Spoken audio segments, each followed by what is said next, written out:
I know what they've told you. They've told you to pick a lane. They've told you that curiosity without commitment is just procrastination with a Pinterest board. You've been called unfocused, scattered, maybe even undisciplined. And every time you see another article about AI replacing jobs, you probably felt that familiar panic rise in your chest. You thought, if I can't even stick to one thing, how am I supposed to build anything valuable? But I'm here today to tell you something that might completely change how you see yourself. What if I told you that your inability to stay in one lane isn't a career liability? What if that restless curiosity, that tendency to dive into wildly different fields, is actually the exact cognitive architecture that makes you irreplaceable? Today, we're going to look at the psychology and neuroscience that prove your scattered interests aren't a bug in your programming, they're a feature. And while the world is busy rewarding narrow specialists, you've been accidentally building the one thing that creates breakthrough value, a mind that can see connections invisible to everyone else. To understand why you're wired this way, we need to talk about how your brain actually processes the world. Because here's what most people don't realize. Your brain doesn't experience boredom the same way other people do. Psychologists have identified a specific cognitive trait called openness to experience. And if you're someone who can't stop collecting interests, you're likely scoring off the charts on this dimension. But here's what's fascinating. High openness isn't just about being curious. It's about how your brain rewards itself. Most people's brains release dopamine when they achieve mastery, when they become the expert, when they reach the top of a hierarchy. Your brain releases dopamine when it encounters novelty, when it makes unexpected connections, when it sees a pattern that nobody else has noticed yet. You're not broken, you're just running a different reward system.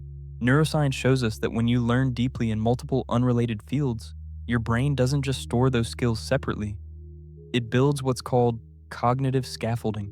Think of your brain like a city. Most people build their city with one massive skyscraper. That's the specialist. Impressive, efficient, deeply vertical. But you're building a network of bridges connecting different neighborhoods. And here's the critical part. Those bridges allow for movement, for translation, for the kind of unexpected encounters that create entirely new possibilities. When you encounter a problem, your brain doesn't just pull from one knowledge domain. It runs a massive parallel search across all of your past experiences, looking for structural similarities. This is what psychologists call analogical reasoning, and it's one of the most uniquely human cognitive capacities we have. A person who only knows marketing sees a marketing problem, but a person who knows marketing, behavioral psychology, and the history of religious movements, they see a belief system that could be shifted using narrative techniques borrowed from myth-making. That synthesis happens in the space between your experiences, and it's exactly where innovation lives. But I want to address the anxiety directly because I know that living with this kind of mind comes with a specific psychological cost. You look at specialists and you feel a painful envy. They seem so certain, so grounded, so clear about their identity. They can answer the question, "What do you do?" in 3 words.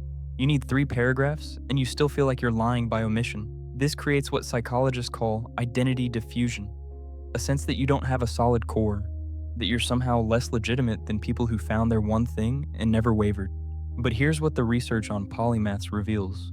That feeling of diffusion isn't a sign of weakness. It's a sign that your identity isn't built around what you do. It's built around how you think. Your core isn't a job title, it's a cognitive process. You are someone who synthesizes. You are someone who translates. You are someone who builds bridges between islands of knowledge. That's not a vague identity. That's an incredibly specific one. It's just not one that fits neatly on a business card. Now let's talk about what makes you irreplaceable. Because the anxiety you feel isn't just about identity, it's economic. You worry that being a generalist means you'll always be outcompeted by specialists who go deeper. And in a stable, predictable world, you'd be right. But we don't live in that world anymore. The world we live in is what psychologists call a VUCA environment: volatile, uncertain, complex, and ambiguous.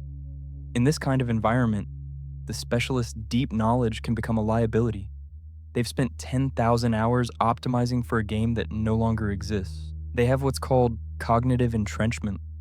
Their expertise actually prevents them from seeing new solutions because their brain automatically routes every problem through the same neural pathways. You don't have that problem. Your lack of entrenchment is your advantage.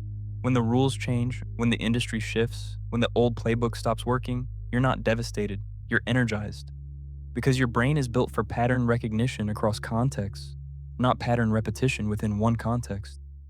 You don't need the world to stay the same, you need it to keep changing. So, how do you leverage this? How do you turn your psychological wiring into something the world will actually pay you for? You need 3 strategies. First, embrace the role of the translator. Every organization, every industry, every creative project exists at the intersection of multiple domains. But here's the problem. The engineers can't talk to the marketers. The data people can't talk to the creative people. The executives can't talk to the frontline workers. They're speaking different languages, operating from different mental models, optimizing for different values. If you've spent time in multiple worlds, you can become the translator. And translators don't just convert words, they convert entire frameworks of understanding. That's not a skill, that's a superpower. Second, become a context reader. Here's what specialists miss. Technical excellence is never enough. The best solution on paper fails constantly because it ignored the human context. It didn't account for office politics or cultural sensitivities, or the fact that people are exhausted and need simplicity more than optimization. Your range of experiences gives you something psychologists call theory of mind flexibility. You can step into different perspectives because you've lived in different worlds. You know what the engineer cares about and what the artist cares about and what the accountant cares about, because you've been all of them at different points. That contextual intelligence is rare, and it's getting more valuable every single day. Third, build a personal knowledge ecosystem. This is critical. Your scattered interests are only valuable if you can actually retrieve and connect them when you need them. This is where you need a system. Tools like Obsidian, Notion, or even a simple tagged notes app. These aren't just organization tools.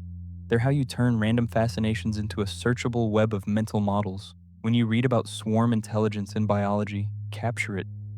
When you get obsessed with how Pixar writes emotional arcs, document it.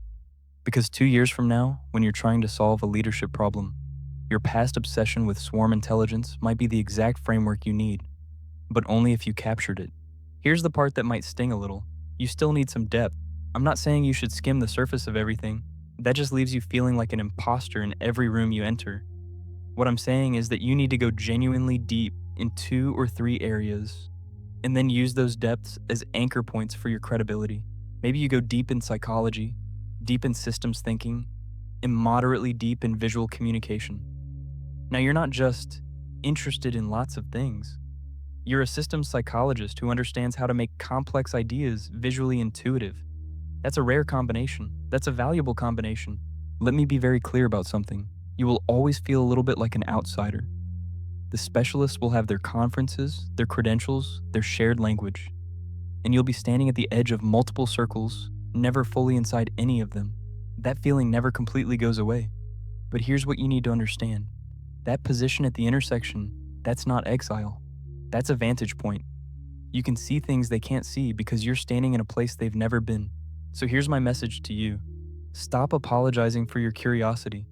Stop feeling guilty every time you pivot to a new obsession. Stop comparing yourself to people who found their one thing at 22 and wrote it for 40 years. They're playing a different game. And in a world that's fragmenting into smaller and smaller specialties, you might just be playing the winning one. Your breadth isn't a distraction from depth. It's the foundation for a kind of depth that specialists can't access. The depth of connection, the depth of meaning, the depth of human understanding across contexts. You don't need to become more focused. You need to become more intentional about how you collect, connect, and apply your range. Do that, and you won't just survive. You'll become the person everyone turns to when the old answers stop working. Thanks for watching. Now go be gloriously, unapologetically multi-interested. The world needs exactly that. I hope enough was said, and enough thanks you for being here. See you in the next one.